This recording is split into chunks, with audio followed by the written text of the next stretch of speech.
Sesaat, jalanan ini tampak tidak ada yang berbeda dengan jalanan lainnya. Tetapi yang berbeda adalah di sini tinggal seorang mahasiswa berusia 21 tahun yang telah berhasil membangun brand dari usahanya sendiri di samping menjalani kehidupan kuliah seperti yang lainnya. Ya, dia adalah Zulfa Humairoh, seorang mahasiswa tingkat akhir di Universitas Jenderal Sudirman sekaligus pemilik usaha tanaman hias Nandur Purwokerto. Menghidupi kehidupan dan biaya kuliah sendiri menjadikan Zulfah patut diacungi jempol sebagai salah satu inspirasi bagi kita. Nama aku Zulfa, umur aku 21 tahun, aku anak kedua dari 3 bersaudara, aku asal Brebes dan saat ini aku berkuliah di Universitas Jenderal Sudirman, jurusan Sosiologi. Telah memiliki usaha sendiri tidak menghentikan Zulfah untuk menyelesaikan kuliah yang telah menjadi salah satu mimpinya. Di tengah kesibukan mengelola usahanya, ia bahkan tidak pernah melupakan kewajibannya sebagai seorang mahasiswa. Jadi aku kuliah di jurusan Sosiologi dari semester 1, 2, jujur aku gak ikut organisasi, benar-benar gak ikut organisasi yang ada di universitas. Yaitu memang satu komitmen dan satu pilihan dalam hidup aku untuk berkuliah, karena aku memilih untuk bekerja. Jadi di semester awal, semester 1 dan 2 aku memilih bekerja. Namun di samping itu aku ikut kepanitiaan dan sedikit kegiatan di luar kampus seperti kegiatan baksos di yayasan tertentu. Waktu luangnya yang tidak digunakan untuk mengikuti organisasi, ia gunakan untuk berkuliah sambil bekerja. Alasan kamu bekerja sambil kuliah apa? Ya, aku tuh termotivasi bekerja sambil kuliah itu karena aku melihat ibuku yang seorang diri besarin 3 orang anaknya. Akhirnya aku sadar diri untuk sedikit membantu beliau. Ya, prosesnya, jadi dulu tuh waktu itu awal mula kerja itu masih offline ya, masih offline. Semester 2 itu mulai, semester 1 itu masih belum kerja, semester 2 itu mulai cari ngelamar-ngelamar. Dan itu ngambil shift sore. Pas itu kerja di toko homemade, dan itu ambil shift sore jam 4 sampai jam 10. Jadi full dari pagi sampai jam asar itu ngambil kuliah, sorenya full kerja. Kegigihan dan kreativitasnya mengantarkan ia mewujudkan salah satu mimpinya di bidang usaha.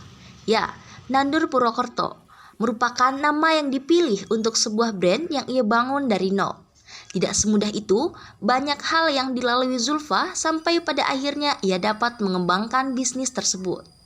Ya, aku kerja selama 6 bulan jadi pelayan toko, terus aku keluar lanjut lagi kerja jadi pengajar bimbel selama 6 bulan juga. Tapi di bulan November 2020 itu sambil jadi pengajar di bimbel aku juga mulai jualan.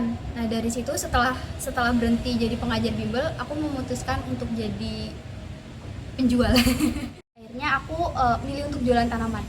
Itu belum booming, baru sekedar koleksi, dan itu sekedar aku suka foto-foto, aku share, terus ada yang komen, "Mbak jualan nggak?" Aku jual lah itu. Dari situ tuh aku mulai belum bisa ngestok, baru mulai kayak siapa yang mau beli? Oh ya, aku mau beli. Terus akhirnya aku mulai stok. Belum ada nandur, lagi-lagi tiba-tiba ada pikiran kenapa aku nggak bikin branding ya?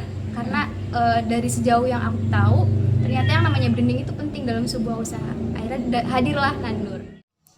Nama Nandur Purwokerto yang ia pilih memiliki makna yang ternyata tidak lepas dari tempat di mana ia menempuh pendidikan S1 dan banyak hal yang dialaminya ketika membangun usaha ini.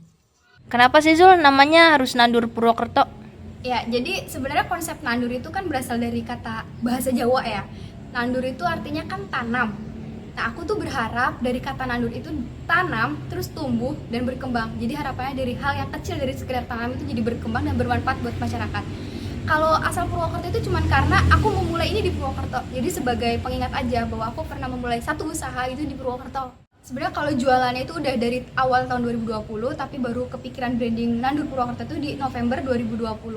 Ya tentu suka dukanya udah banyak banget ya. Dari mulai pas lagi rame-ramenya suka banget, lagi rame-ramenya banyak orang yang datang. Nah, terus yang namanya orang berusaha berjuang itu tuh kerasa banget dalam proses jual beli kayak gini. Ya di PHP-in, ya kita harus mikir kreativitas gimana ya supaya jualan kita nggak monoton gini-gini aja. Ya harus mikir pemasarannya kayak gimana. Belum lagi dalam 1 bulan misal nggak bisa dapat omset misal, apalagi usaha yang masih newbie seperti ini ya. kayak gitu. Jadi ya memang harus banyak berjuangnya. Bak bunga yang sedang mekar, kehidupan kuliah Zulfa juga semakin berwarna. Nandur membawa Zulfa untuk mengukir prestasi di universitas melalui kegiatan PMW dan KBMI. Selain itu, Zulfa juga berhasil menapakkan kakinya di Kalimantan sebagai salah satu perwakilan pejuang muda Kementerian Sosial yang terkenal dengan seleksinya yang ketat. Sampai akhirnya Nandur Purwokerto ini aku bawa kedua program. Yang pertama itu PMW dan yang kedua itu KBMI. Kedua program ini sama-sama program yang mendanai setiap mahasiswa yang berkeinginan untuk melakukan wirausaha. Jadi pejuang muda itu aku ikutin di semester 5. Pejuang muda itu adalah program di bawah naungan Kementerian Sosial. Jadi kita mendapat dua tugas. Yang pertama memvalidasi masyarakat yang mendapat bantuan sosial. Yang kedua melakukan pemberdayaan. Dan saat itu aku ditempatin di Kalimantan. Seperti pohon yang tidak dapat tumbuh tanpa dukungan air, semua yang terjadi pada Zulfa tidak lepas dari dukungan orang tua. Banyaknya hal dan pengalaman yang telah dilalui Zulfa tidak menghentikan langkahnya sampai di situ saja. Ia memiliki komitmen dan rencana yang telah ia persiapkan untuk kedepannya. Setelah aku ngikutin beberapa program itu, tentu saja senang dan merasa ternyata aku sedikit bermanfaat buat orang sekitar kayak gitu. Dan aku semakin tertantang lagi buat ikut program lainnya yang tujuannya, yang outputnya adalah semoga bisa bermanfaat. Udah sesimpel itu. Rencana ke depan aku buat Nandur, aku pengen terus ngembangin lagi. Semakin dia bertumbuh, semakin dia berkembang, semakin dia bermanfaat lagi buat sekitar. Dan aku berharap Nandur itu bisa jadi agroeduwisata di Purwokerto nantinya. Amin. Keluarga itu number one, dari doa terutama. Doa yang kayak nggak ada habisnya dari keluarga. Dari dukungan, jadi ibuku itu punya satu prinsip, pokoknya anakku selagi dalam koridor yang tepat menurut agama, ya silahkan, apapun yang aku inginkan, ya silahkan, yang penting kamu tahu batasan agama itu boleh, agama itu nggak boleh, udah sesimpel itu. Dan alhasil aku ikut program apapun, ibuku selalu mendukung dengan baik. Zulfa adalah salah satu sosok mahasiswa luar biasa yang dapat memberikan inspirasi bagi sesama dan bahkan bagi siapapun yang mengenalnya. Hal itu lantas tidak menjadikan dirinya besar kepala, karena menurutnya setiap orang memiliki ruangnya masing-masing. Oke, buat teman-teman semuanya, aku harap kalian itu nggak pernah merasa diri kalian itu rendah. Tuhan itu menciptakan kita dalam ruangnya masing-masing. Kita punya ruang juang masing-masing. Kita nggak perlu lihat ruang juang orang lain. Kita perlu lihat ruang juang kita. Lihat apa potensi yang ada di sekitar kita dan berjuang di tempat itu. Lihat ada apa, kesempatan apa di ruang kita, ya lakukan itu. Kita nggak perlu lihat ruang orang lain dan menjadi bintang di ruang kamu sendiri. Roda kehidupan akan terus berputar dan waktu akan terus berjalan. Seperti itulah kira-kira bagaimana ilustrasi yang tepat mendengar kisah Zulfa. Semua memiliki ruangnya masing-masing, yang terpenting adalah tetap berusaha dan istiqomah. Karena kita tak akan pernah tahu di mana roda kita akan berhenti.